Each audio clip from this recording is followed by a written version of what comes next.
थेट दृश्य आपण या क्षणी पाहतोय। सत्याच्या मोर्चात सहभागी होण्याकरता, या मोर्चाचं नेतृत्व करण्याकरता राज ठाकरे यांचा ताफा दादर प्लॅटफॉर्म क्रमांक 2 वर। या सगळ्याविषयी बोलतात नवनाथ बन। थेट जाऊया।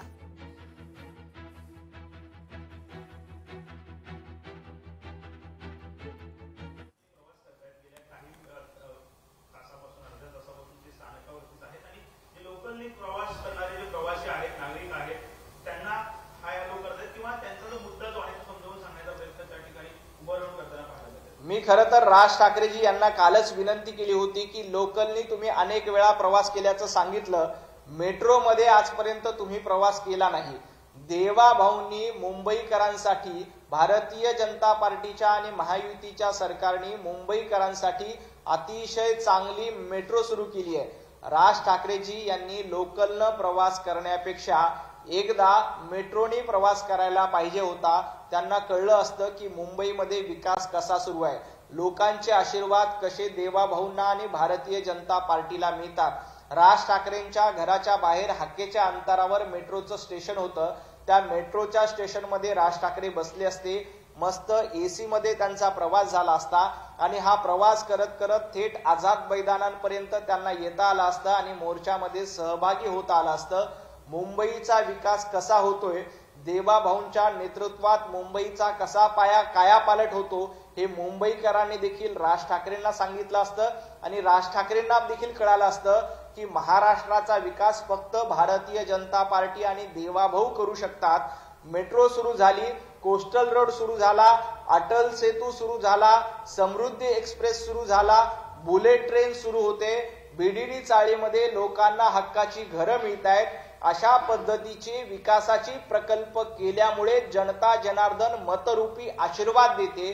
मतरूपी आशीर्वाद काय असतात हे जर का लोकांशी संवाद साधल्यानंतर निश्चितपणे सन्माननीय राज ठाकरे यांना कळालं असतं आणि मग त्यांना कुठेही मतचोरीबद्दल, मतदार यादीबद्दल आक्षेप राहिला नसता। विधानसभा निवडणुकीमध्ये काही बाहेरच्या लोकांनी येऊन बूथवरती मतदान केलं, आमच्या कार्यकर्त्यांनी आक्षेप घेतला, मात्र त्याची नोंद घेतली नाही। आमचे कार्यकर्ते काही प्रमाणात हवेत होते लोकसभेच्या विजयामुळे, असं रोहित पवार यांचं म्हणणं आहे। कितपत सत्य वाटतं? माझं रोहित पवार आणि महाविकास आघाडीच्या सगळ्याच नेत्यांना सांगणं आहे, आपलं जेव्हा पोलिंग होतं तेव्हा तुमचा पोलिंग एजंट प्रत्येक बूथवर असतो, प्रत्येक राजकीय पक्षाचा पोलिंग एजंट प्रत्येक बूथवर असतो। एखादा डुप्लिकेट मतदार, एखादा बोगस मतदार जर का पोलिंग बूथवर येऊन मतदान करत असेल तर तुमचे पोलिंग एजंट काय झोपले होते का? त्यांनी त्यावेळेला का ऑब्जेक्शन घेतलं नाही? त्यावेळेला तुम्ही तक्रार का केली नाही? त्यावेळेला तुम्हाला शंका का उपस्थित करता आली नाही? महाराष्ट्रातल्या प्रत्येक राजकीय पक्षाचे पोलिंग एजंट हे प्रत्येक बूथवर बसून असतात। ते प्रत्येकाची पाहणी करतात की बोगस मतदार आहे का, खरा मतदार आहे, त्याच्याकडे पुरावा आहे का नाही, आधार कार्ड आहे का नाही, इलेक्शन कमिशनचं कार्ड आहे का नाही, राशन कार्ड आहे का नाही, 17 प्रकारचे पुरावे घेऊन यावे लागतात। ते पूर्ण पुरावे तपासण्याचा अधिकार तिथल्या पोलिंग एजंटला असतो। पोलिंग एजंटनी ऑब्जेक्शन घेतलं तर ते स्वीकारावं लागतं। लोकसभेला एकाही पोलिंग एजंटनं अशा पद्धतीच्या बोगस मतदारावर आक्षेप घेतला नाही। विधानसभेला मनसेपासून काँग्रेस, राष्ट्रवादी, उभाटा गट यांनी कुठल्याही पोलिंग बूथवर बोगस मतदान होतंय याबद्दल आक्षेप घेतला नाही।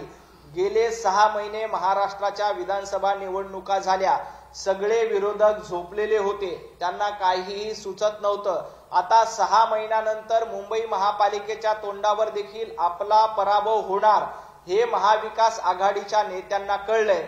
मग आता सातत्यानं जर लोक नाराज होत असतील, लोक आपल्याला नाकारत असतील तर त्याचं कारण काहीतरी शोधावं लागतं। त्यामुळं ही पळवाट शोधण्याचं काम महाविकास आघाडीच्या नेत्यांनी केलंय। तुम्ही कितीही पळवाटा शोधल्या तरी महाराष्ट्रातल्या जनतेच्या मनातनं तुम्ही उतरलेले आहात।